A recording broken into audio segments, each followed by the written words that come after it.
I'm currently the Deputy Chief Executive of a company called Firstport, and we do a lot of business support for kind of small to medium-sized organisations in the third sector, which I guess it's a kind of culmination of a career that I've had in terms of supporting small and medium-sized businesses to grow. So I've gone from working in a number of those types of businesses to now working in a business that oversees a lot of those businesses. So I've got quite a lot of insight into what it means to be a sort of small, medium enterprise and how that sort of growth and scaling journey works. So that's what I currently do. I'm also the chair of the Edinburgh Remakery, which is a social enterprise based in Edinburgh. And we do a lot of work around reducing landfill, encouraging people to recycle, reuse and repair goods, mainly IT equipment, but some textile work as well.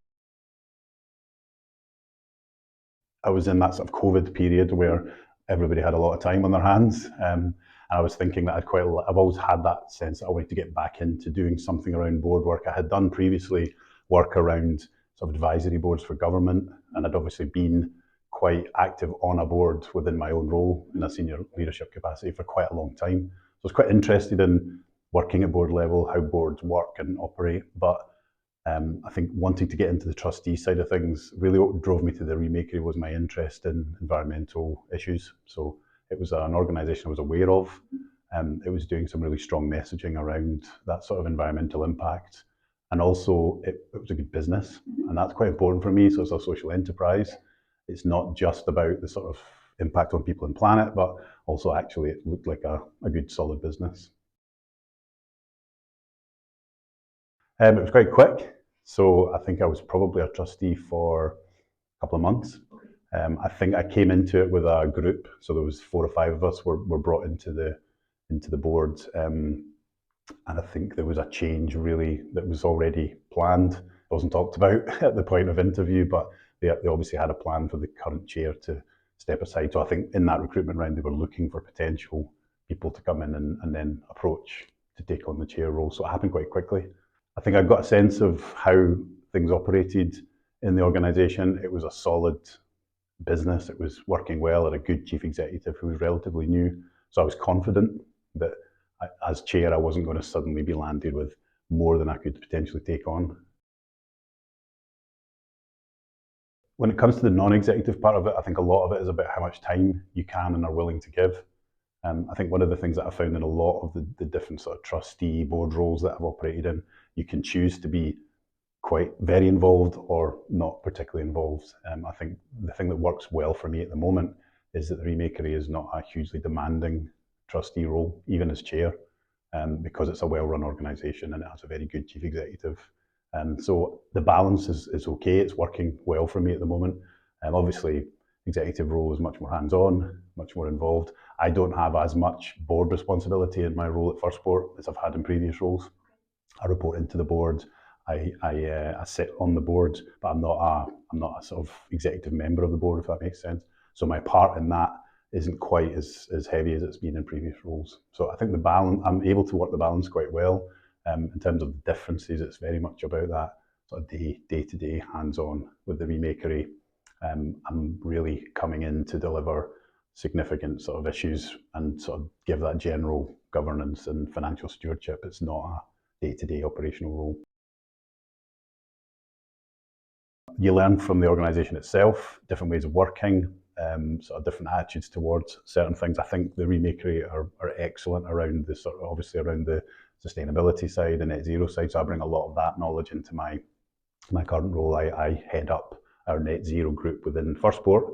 So it gives me a lot of insight into how to do that at an exceptional level. But also the members of the board, the other trustees, come with a varying sort of skill set. There's really good legal people, financial people, and I think learning from those people quite often is the bigger learning. You know, you learn from the business you're working in, but when you're sitting in a room with 8, 9 people who are coming from different organisations, different sizes of organisations with different skills, that's the real learning.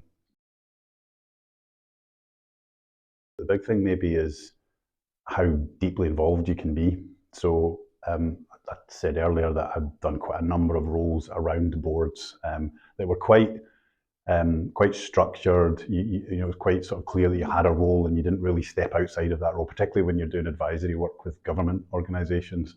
So I went into my first trustee role with the expectation that things would be quite structured, that I would have a specific role, that I wouldn't really have the opportunity to get into areas that I wasn't supposed to get into. And actually, my first trustee role, which wasn't the Remakery role, was completely the opposite. So the organisation was going through some significant change, and I was kind of able to get involved. And this was a choice rather than, you know, it wasn't demanded of me as a trustee, which I think is a crucial thing. I had the choice and was able to get much more involved in the operations of the organisation and really get a handle on things, and therefore help much more with my skills and experience. So I think that surprised me a bit because I'd been used to compliance and regulation. I guess it does come down to those key things around time, commitment, what's expected of you, and what your sort of official responsibilities are.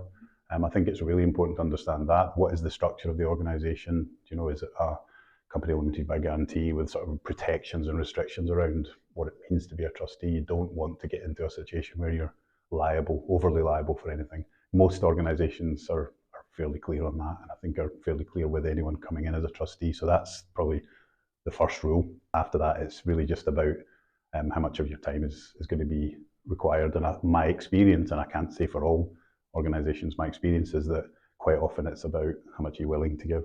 So you have that control. You can either be very deeply involved, or you can really step back and just be advisory.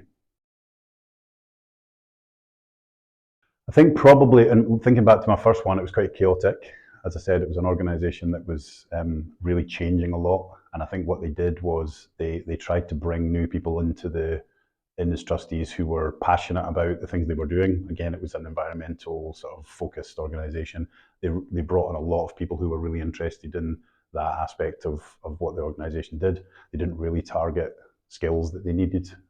So if I could go back, I think I would advise, you know, look for people who've got the skills that you're needing in your organisation, so finance, marketing, legal, because we ended up with a number of trustees who were really interested in the bit of the business that the people who were in the business were very good at, and actually complemented but didn't fill the gaps.